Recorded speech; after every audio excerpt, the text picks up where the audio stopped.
gentlemen, you can't fight in here. This is the war room. Welcome to Cornhusker Corner with Blake.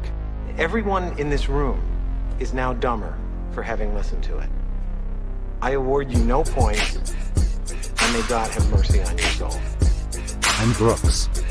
Is mayonnaise an instrument? And you better bet your bottom dollar that these two brothers know how to handle business.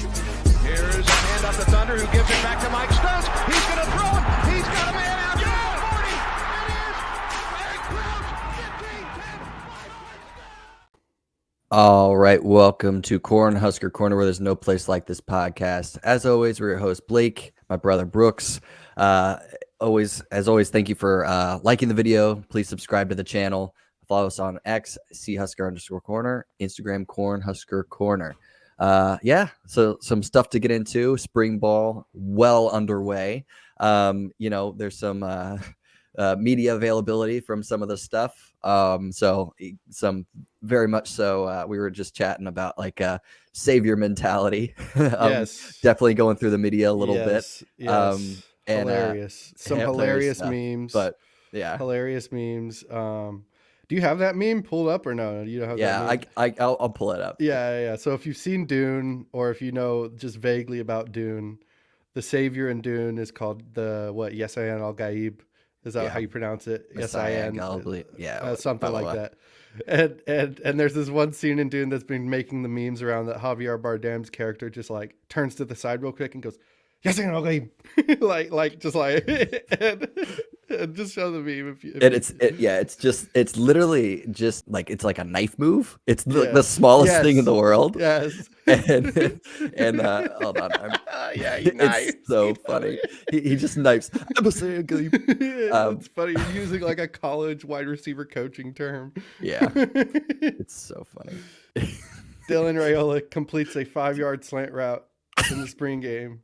Me.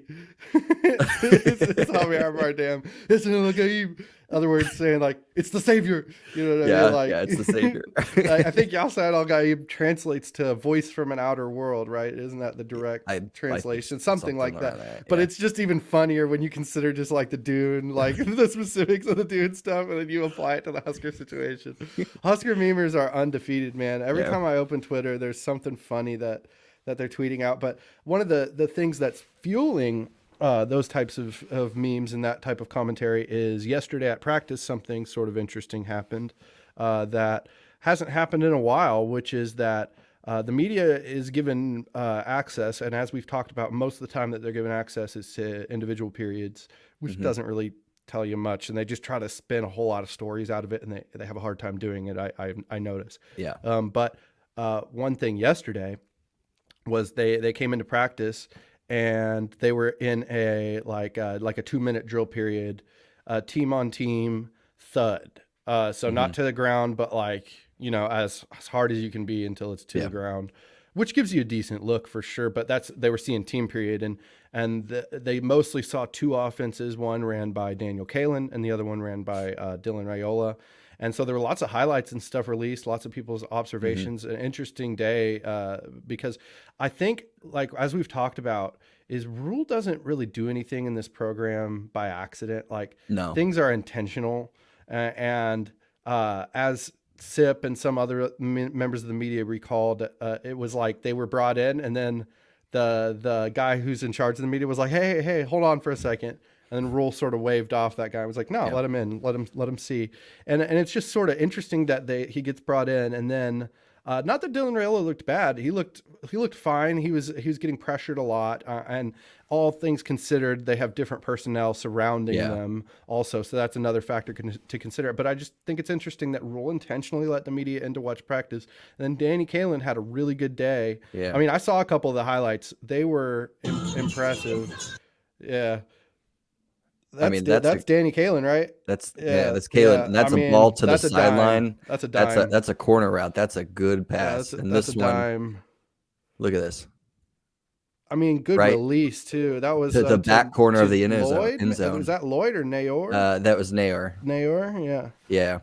So the transfer from Texas, the one that had a big question mark. So, but I mean, you look at these two, and I'll just play it again while we talk. Like, if you just look at these, like, to that's a corner route to the sideline. That's a hard throw, right? And then this next one is literally perfect placement to the back of the end zone to the corner. Yeah. Like you can tell there at the end. Those are not easy passes at all, right? And you wonder that he's been kind of an afterthought. So one thing that last time we talked was before the quarterbacks were able to actually speak to the media for the first time. Yeah. And we got to see him speak too. Yeah, so we got to see him speak. All of them did well. But I thought Kalen was a standout there as well. Agreed. I thought he had the best media presence, honestly. You know, he and seems the most like refined, like the most like the way I talk about Dylan Raiola's throwing motion on last podcast. That's how Kalen's oration is in front of the media. It's just the most refined out of all three of them for sure. It's very intelligent. Yeah. But it was very good to see all of them like talk and like and everything. But something that he did now, because he's kind of been an afterthought on the field since Raiola flipped. It's been the Raiola show, you know, again, Misa Al-Ghaib like kind of talk. And he's been kind of an afterthought when he was the person that Rule specifically went after when Raiola fell through the first time, right? He flipped him from Missouri and was able to get him over here. And he's been kind of an afterthought. So it was kind of good to see him be like, no, this is my skill set. I might be able to contribute. And, you know, depending on how our offense and skill sets and everything, I mean, who knows? Like, he's definitely, I think, fighting for a second string. Don't get me wrong. But who knows how far behind he actually is, you know? I mean, those clips you showed, and you're more familiar with specific quarterback techniques than I am, of course, but as the quarterback lay person, I look at that, and yes, I'm impressed with the flight path of the ball and the way it looks in the air and the placement of it. I'm impressed with all of that. But I think the thing that might impress me the most out of those Danny Kalen clips that you just showed were the release. The release is quick and impressive looking. And I mean, to be honest, like, just as a Nebraska fan, we have just not been spoiled with traditional quarterbacks with a traditional good release. And so his might not, I haven't watched quarterbacks from other places as closely as I watch quarterbacks as Nebraska. So he might, as far as the national landscape, the release might be, you know, pretty standard. But as far as what we've seen here, I'm impressed by it, especially by a freshman. And, you know, it's the first year we're getting quarterbacks coach in there. And yeah, so maybe that's paying dividends in Danny Kalen's trajectory. I mean, you know, sometimes all you need is a couple of pushes in the right direction and you'll develop a lot more than you think you will. So it's sort of interesting. The framing of it right now is sort of like, oh, the tide's changing a little bit. Maybe we do have a little bit of a quarterback battle on our hands between all three of them, because as we've stated many times, Heinrich Haarberg has the advantage in the fact that he's experienced. He's a 5-3 record as a starter, and he brings a couple of things to the table. Tim Tebow style of play, toughness, the running aspect that the other guys just aren't going to bring to the level that he does. And just the fact that he's been in college, been in now this program 2 years now, and he looks like it. Like he physically, he looks more the part than the other two, and that's just an age thing, right? He's just been in there. That he's been doing this now for this. I think this is technically his 4th year doing this. So I mean, that's again another advantage to him. But yeah, no, it'll be interesting to see as they continue to progress and everything like that. There was another one that was highlighted. Was it Kalen or Raiola? It was Raiola. Let me pull that up real quick. Yeah, I mean, not to say that Raiola looked bad. He looked good out there. I mean, it's apparent the talent when you see him move in the pocket, when you see his release. He had one throw over the middle to Jalen Lloyd that was admittedly behind a little bit, thrown behind Jalen Lloyd, but the type of pressure that Raiola was under and the trajectory and angle of the throw, it was like you see it in real time. You're like, oh my gosh, okay, that was an elite throw. And Jalen Lloyd looks elite out there too. I mean, by all accounts, from what everybody's saying is he's the speedster. It's obvious that he's fast, and amongst that group, to look obviously fast, you must be really fast. So yeah, But anyway, go ahead. And again, like he in the off season doing all that track stuff, it definitely helps, especially with your fast twitch and everything like that. Agreed. But yeah, no, I am less inclined to overreact to things like this than most people, just because I like to go into things a little bit more broad, especially like one throw isn't going to make or break. I mean, but it's a again a pretty pass over the defender right towards Jalen Lloyd, right? Yeah. So yeah, I mean, that's my favorite part of it right there, because look, like I know, like, you don't want to make a mountain out of a molehill in a good way or a bad way, right?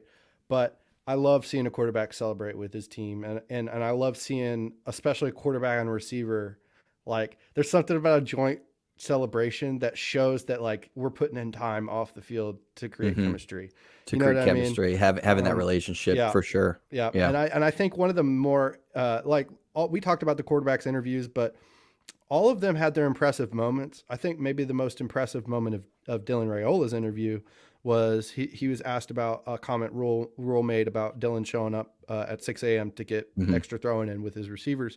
He was asked about that, and his response was essentially like, it just shows that my guys want to get the work in, and that's awesome. Like, shout out to the receivers wanting to show up for that.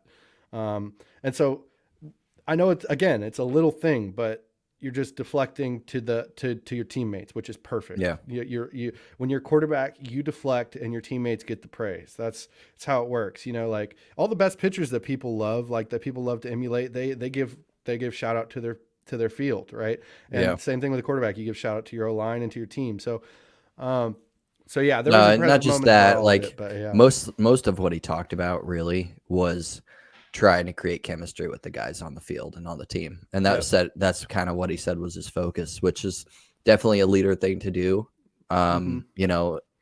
Because he could definitely come in real cocky, like I'm hot stuff and everything, but he definitely did kind of show like, I'm going to go about this the right way. And there are still people out there, I will say, just like question marks, because he did play for 3 different high schools. He did. Yep. So he's used to kind of jumping ship. Yep. Not running away from like pressure necessarily, but just jumping ship to a new location. So there are people out there that I'm like, okay, if things don't go his way, if he doesn't win the starting job, or if he does and runs into some pressure, how's he going to handle that? And that's a fair criticism. But from what he has shown so far, it looks like he's all in, and it looks like he's having a good time, even when he's not front and center. Like, if you can find him in the background of some of these videos that they've just been putting out, he's there celebrating with people, looking like he's having a good time. And Kalen as well. Like, they both look like they're having fun. Well, for sure. One quick point on the transferring thing. So, like, I played Texas high school football, and you would see it. You would see rosters get built up every year and then dissolve because people go all kinds of different places. And I would see talented players that were a different place every year, and it didn't work out. And then I'd see talented players that were a different place every year, and then it did work out. So it just depends, really. Like, the situation, it just depends. Like, coaches, it's the same thing in Texas high school for coaches. It's a revolving door everywhere for coaches generally too. Head coach will stay, but like coordinators, I had a different coordinator every year when I was in high school, and that was the story a lot of places. But anyway, so that's my one point on that. We'll see what Rayola is. The point is, if you look at the NFL has given us a really good example of that there's not just one type of quarterback. There's not just one type of archetype personality that can be a quarterback. I.e., you look at Kirk Cousins versus Jalen Hurts versus Tua versus, you just go down the list. They're all different. You know what I mean? So I think it's kind of cool that we're getting almost, I don't want to say opposing. They're not opposing, but definitely like yin and yang differentials in archetypes of quarterback when it comes to Raiola and Kalen. Kalen is very impressive when he speaks, is obviously very intelligent. and thinks a lot about every single word that comes out of his mouth is very intentional.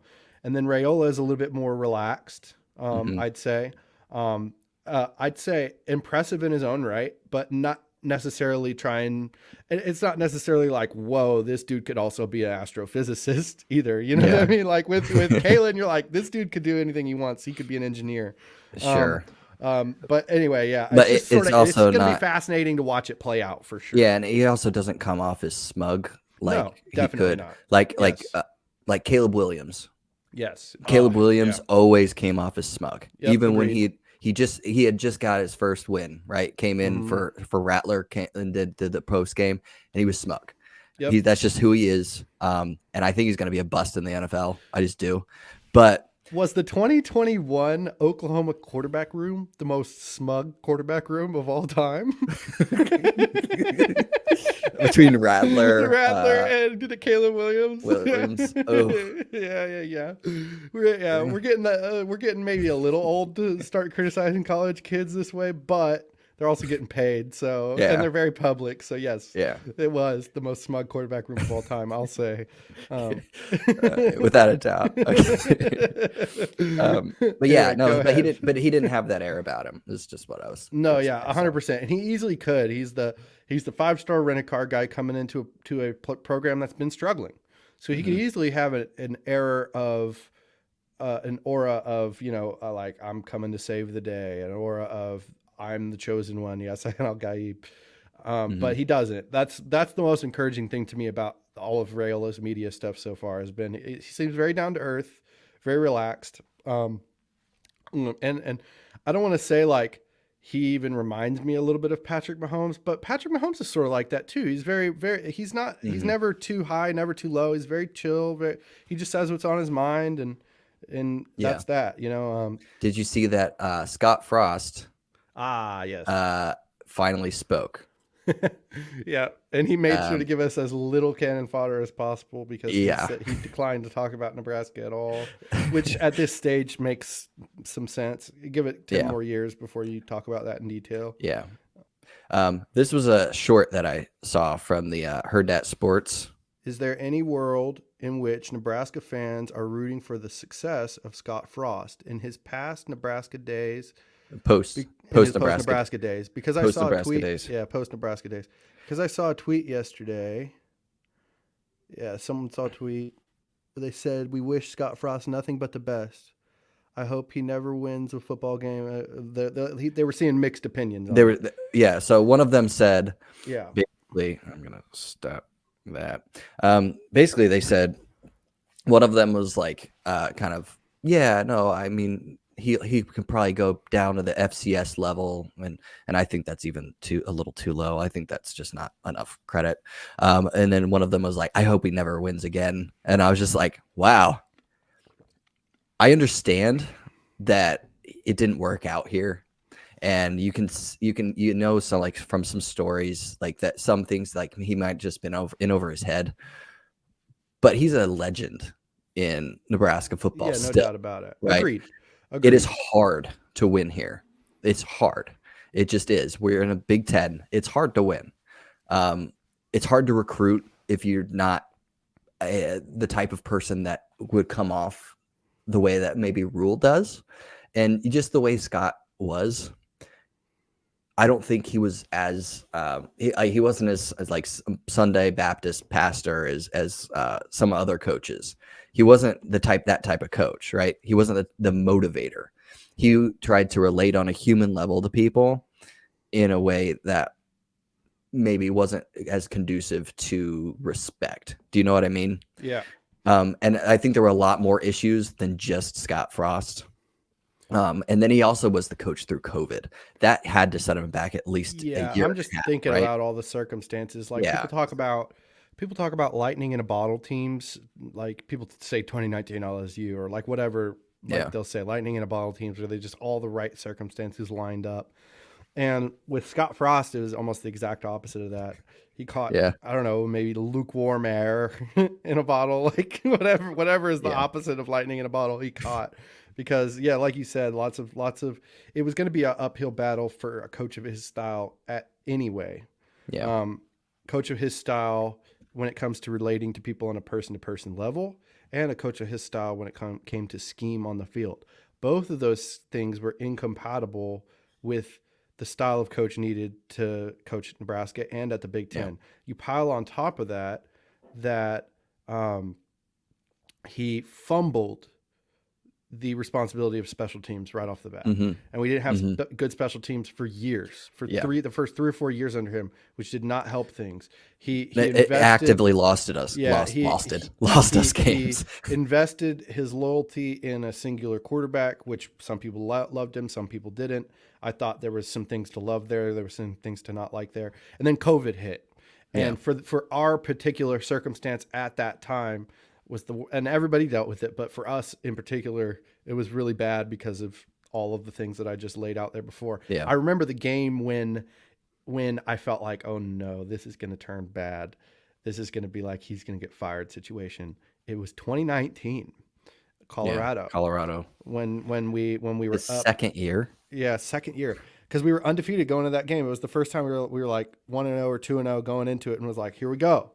We're almost a top 25 team. We're about to beat an out of conference. We were a top 25 team. Yeah, we were 25 or something. We're about to, something like that. We were, and then we boat raced them in the first quarter. In the first quarter, first half. It was 24-7 or something like that. Yeah, we were up by 17. And then they had a flea flicker coming out in the second half. Yeah, Laviska Shenault with their other dude who their quarterback at the time, who just seemed like a prima donna. But we hate all things Colorado. So, but anyway, that was the moment that I felt like it turned, and he never really got back, because he had a little momentum going into that. And if that game's different, maybe we're talking about a different thing right now. I mean, even not just that, 2021 with all of those, that was 2021. 2021 with all of those like 1-score losses. Oh yeah, those are just like little things here and there. He was really like, they always talked about close. We weren't getting boat raced under Scott Frost. We were not a trash heap on the field. We would make a couple mistakes in the game at the wrong time and that's what was frustrating, right? Yep. That's what was so frustrating. But you remember and what he inherited from Riley too. Yeah, he inherited a worse situation from Riley than Rule did from Frost. I agree. Night and day. I agree. I mean, but you remember the sentiment. We went to the Ohio State game in 2021. You remember the sentiment around the team at the time, and there was a lot of hope still. Yeah. And it's because they were playing really hard. But to your overall point, I mean, I think that's the big knife in the back that's happened in the last month with the Trev Albert situation, right? Where it's like, if Scott Frost came back to be honored with the 1997 team, let's say in 2027, that's 3 years from now. If he came back to be honored for what would it be, the 30th anniversary of the 1997 team, people would cheer him. People would cheer him along with the rest of the team. And he, if he came back on his own to wave at the field, people would cheer him 100%. Yeah. I agree. It's the thing. It's like you can't turn your back on the things he's done as a player, because in all reality, Scott Frost never turned his back on us. He just didn't do the best job he could have done. And we all know that, and I think he knows that. But the reality is, Scott Frost, for a long time, for the better part of a decade, was one of the premier coordinators in college football. Yeah. And I think with the one thing Bill Bush talked about the other day on the radio was with the expanded coaching rosters, that like they're going to pass a thing soon, which basically says like you can have as many coaches as you want coaching on the field. And so with that being said, one thing Bill Bush said, he's like, he would not be surprised to see Scott Frost go to Ohio State and coach under Chip Kelly in some sort of assistant role. Because he has an existing relationship with Day as well now. Yeah, 100%. It would make a lot of sense. It would. And like to the point of like what those guys, I wish I could figure out the audio, but they were very much a lot more negative on him. And I thought that was really unfair, especially like, oh, he could be like an FCS coordinator. They didn't even say FCS head coach. Yeah, no. No. Like the dude still was able.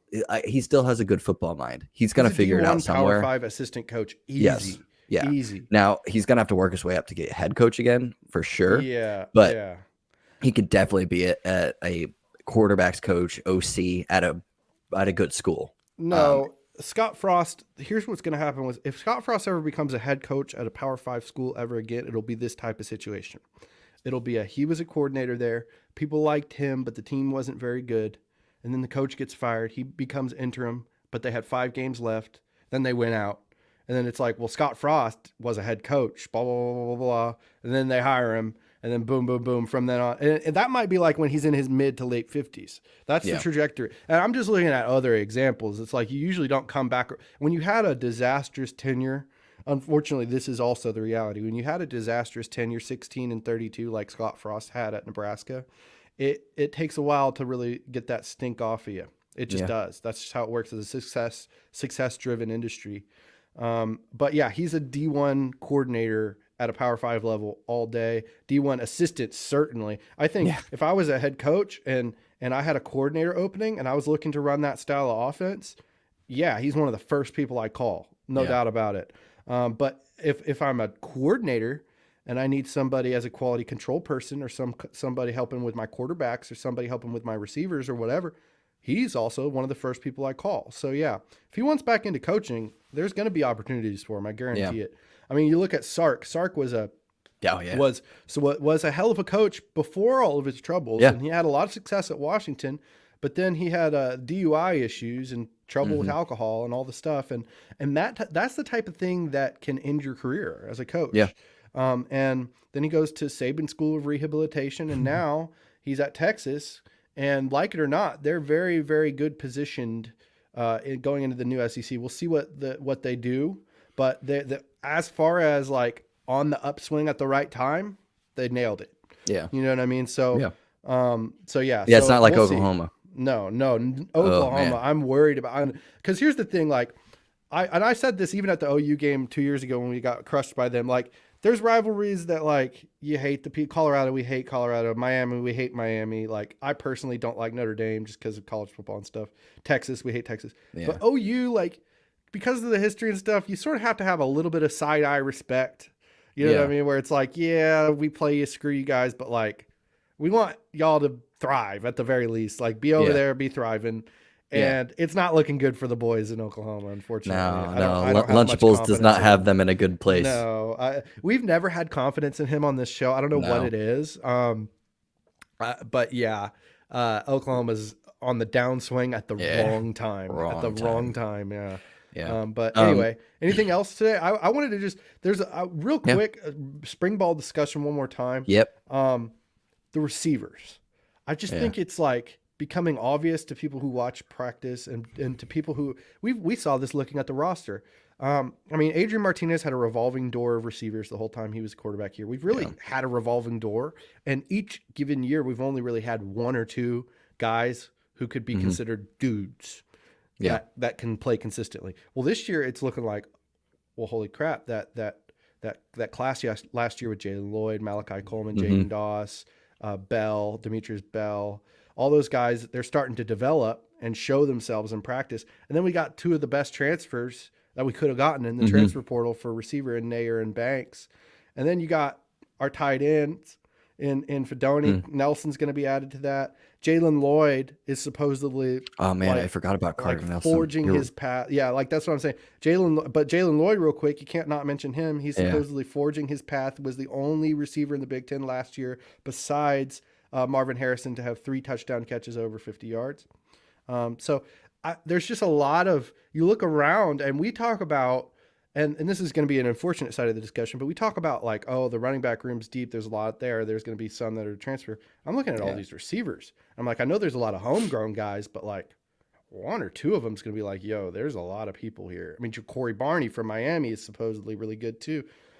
So good problem. It's a good problem, and that's on the coaches to keep them not feeling hopeless. That's what you don't want your players to start feeling about playing time. You want them to be bought into the team, not into themselves, not into their playing time, because receiver is one of those things that you need rotation. You need a lot of guys in and out because the defense isn't going to have as many. They're not going to have as many D-backs that can really cover, right? So if you can rotate guys with speed, guys that can run good routes, and if you can rotate them, keep them fresh, that's how a lot of times how people get open too.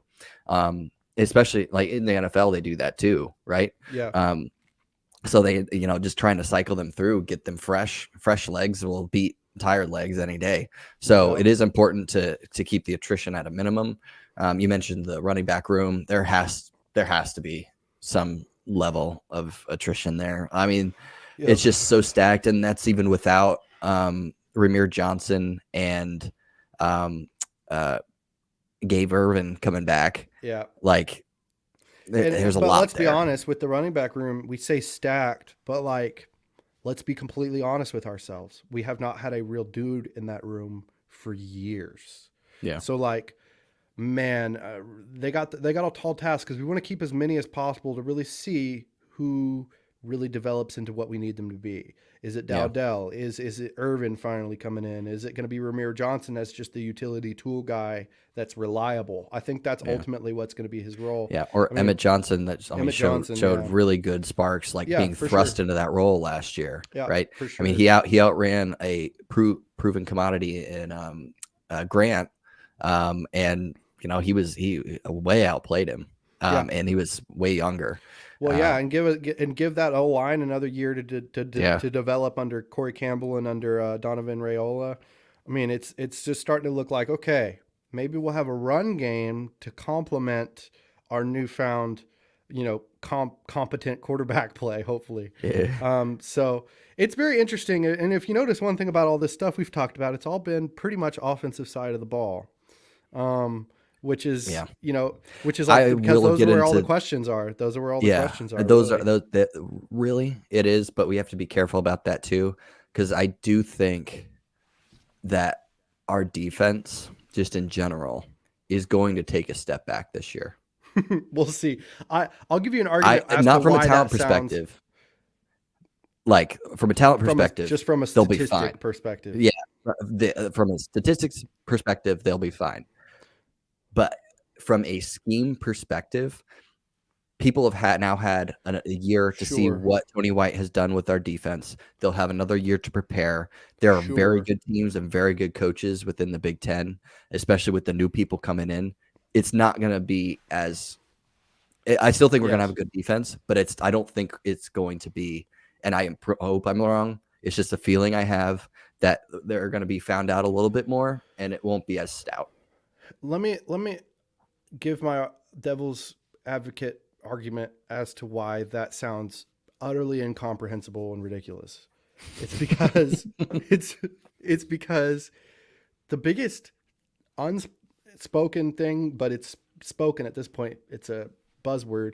But the biggest thing about football that needs to happen is complementary football, which is why the offense is one of the biggest discussions in this, because the problem last year was we averaged 19.5 points a game as an offense. Forget about the 15 fumbles in the first 6 games or whatever it was. We averaged 19.5 points a game. So our defense was on the field like 70% of the time, saving our ass constantly. And they were the 13th defense in the nation. Okay. Yeah. Give us averaging 24 points a game and 7 less fumbles. That's all we need. About 7 less. So if we averaged 3 a game last year, let's only average a fumble and a half a game this year. A fumble and a half and 4 more points on offense. And literally our defense won't have to change a thing at all. They will get statistically better because they'll be put in better positions. So my point is, if you have that complementary side of it, and with all the returning pieces of the defense, it'd be really hard for them to get worse. They were put in so much bad position last year. Did I say they'd get worse? I just said they're more of a question mark. And I think that they're going to have a harder time than they did last year when they were brand new. You didn't have a lot of tape, and the Tony White scheme wasn't being realized yet. Yeah, 100%. Now you come back around, they're going to throw some stuff in. They're not just going to be like, well, this worked last year. That's not how coaching works. There's always tweaks. There's always stuff they do. It's just a feeling I have. And I'm just like, The last time I wasn't worried about a defense was the year Scott Frost got fired. Yeah. And we both have to remember that, because our defense the year before, Chineder had those guys firing. I mean, they were keeping us in those games, and they were playing good. Yeah. They lost some key pieces that we probably should have been a little bit more hindsight bias. Like, we probably should have been a little bit more like JoJo Domann is hard to replace. Like, yeah, Cam Taylor-Britt's fairly hard to replace. Like those pieces, right? But no doubt. Still. Yeah, I don't know. It's just I'm most confident about this defense going into this year just because I think the scheme is important when it comes to the defense overall, but this defense in particular, everyone talks about the 3-3-5, and that is important 100%. It gets you into the position to make the tackle. But I do think that the number one attribute of this defense is that they make the tackle. Yeah. You know what I mean? So like I have confidence that like if they're there, they're going to make the tackle like as much as they need to, you know? Yeah. So as long as they keep that physicality, as long as they keep that physicality, if we have a complementary side from the offense and it's just a little better and our defense is just as physical, if not more physical, it's hard for me to see a world where statistically they take a step back. You know what I mean? Like it's just hard. Yeah. They are also going to face some better offenses this year in total though. Towards the end of the year for sure. Yeah. So, hopefully we'll start good. We got UTEP, we got a bunch of stuff, but got spring football right now to worry about. So yeah. One thing at a time. One thing at a time. But yeah, I think that's going to be it today. Please remember, like the video, subscribe to the channel. We really appreciate you guys watching. You can follow us on X at @chusker_corner and Instagram Cornhusker Any final thoughts? No. All right. It. All right. Perfect. Always remember that there's no this podcast.